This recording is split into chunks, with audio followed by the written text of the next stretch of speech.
બાપ ખુલાસા કરતો ફરે છે, પોતે જ પોતાનું આ માટે સમર્થન ભેગું કરતો ફરે છે, અને દીકરો હજુ.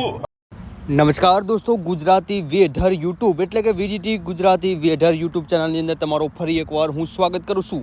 અત્યારે હાલ દોસ્તો વાત કરી રહ્યા છે તો જયેશ રાઠોડ અને મહિપતસિંહને લઈને જેમ કે વિવાદ ચાલી રહ્યો છે, ત્યારે સોશિયલ મીડિયાની અંદર અનેકો વિડીયો વાયરલ થઈ રહ્યા છે. ત્યારે શું છે સત્ય તેને હું તમને બતાવવાની કોશિશ કરીશ. તો દોસ્તો એ પહેલાં વિડીયો પર નવા છો, વિડીયોને લાઇક કરી ચેનલને સબસ્ક્રાઈબ કરવાનું ના ભૂલતા. ચાલો હું તમને આખો વિડીયો બતાવવાની તમને હું કોશિશ કરીશ. તો તમે આખો વિડીયો તમે જોઈ શકો છો કે શું મહિપતસિંહ વિશે જેમ કે જયેશ રાઠોડ શું કહી રહ્યા છે, અને જેમ કે જયેશ રાઠોડ વિશે જેમ કે મહિપતસિંહ શું કહેવા માગે છે, એ પણ હું તમને વિડીયો બતાવવાની કોશિશ કરીશ. જય માતાજી, જય ગોગા મહારાજ. હવે સોશિયલ મીડિયામાં ઘણા ટાઈમથી એક વિડીયો વાયરલ થઈ રહ્યો છે મહિપતસિંહ બાપુનો અને પેલા કાનકટ્ટાનો. તો મારે કાનકટ્ટાને એટલું કહેવું છે કે મહિપતસિંહ બાપુને તું કહે છે કે યુએસએથી ફંડ લાવે છે, લંડનથી લાવે છે, અમેરિકાથી લાવે છે અને ઇન્ડિયાથી લાવે છે.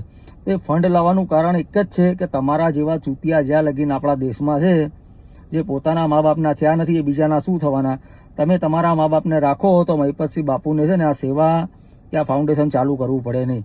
આ તમારા જેવા ચૂતિયા છે ને તો પોતાના મા બાપને રાખતા નથી, એટલા માટે મહિપતસિંહ બાપુએ આ બધો ઠેકો લીધો છે અને તમારા મા બાપને તમે એ સાચવે છે. અને તમારી ગાણમાં તેવડ હોય તો તમે કોઈ પણ સંસ્થાનું નામ આપીને ચાલુ કરો અને સેવા કરો. તમારાથી તમારા મા બાપ હચવાતા નથી તો બીજાના મા બાપ ક્યાંથી હચવાના.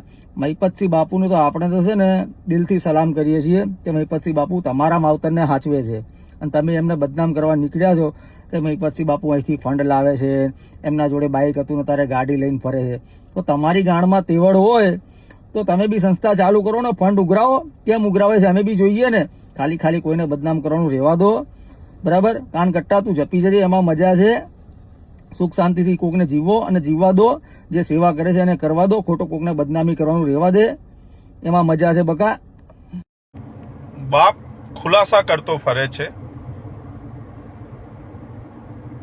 પોતે જ પોતાનું આ માટે સમર્થન ભેગું કરતો ફરે છે, અને દીકરો હજુ દીકરો એમ કહે છે કે સમજદારને ચા નાસ્તો કાપી છે. તો ભાઈ, બાપ અને પુત્ર બંનેના ઓપન ઇન્વિટેશન છે, કરી લો મારો ચા નાસ્તો, મને કોઈ ફરક નથી પડવાનો. મૃત્યુ તો કાલ નહીં તો આજ આવવાનું છે, પણ ઘમંડે તો તૂટીને રહેશે. એટલે જ્યારે ઈચ્છા થાય ત્યારે આવી જજે મારી પાસે ભાઈ, અને મારો ચા નાસ્તો કરી જજે. પોપડા જેટલા ઉખાડવા એટલા ઉખાડો મારા ભાઈ, મને કાંઈ ફરક નથી પડતો. ઠીક, કારણ કે તારા બાપના કીધા વગર તું બોલવાનો નથી એવું તું જ એક રીલમાં બોલ્યો છે. એટલે તારો બાપ જ તને શીખવાડે છે કે તું આવું બોલ, હું આવું કરું. સમજાય એને વંદન, ના સમજાય એને અભિનંદન. કારણ કે સમજદારને ઈશારો સમજી ગયા. ઓમ નમઃ શિવાય.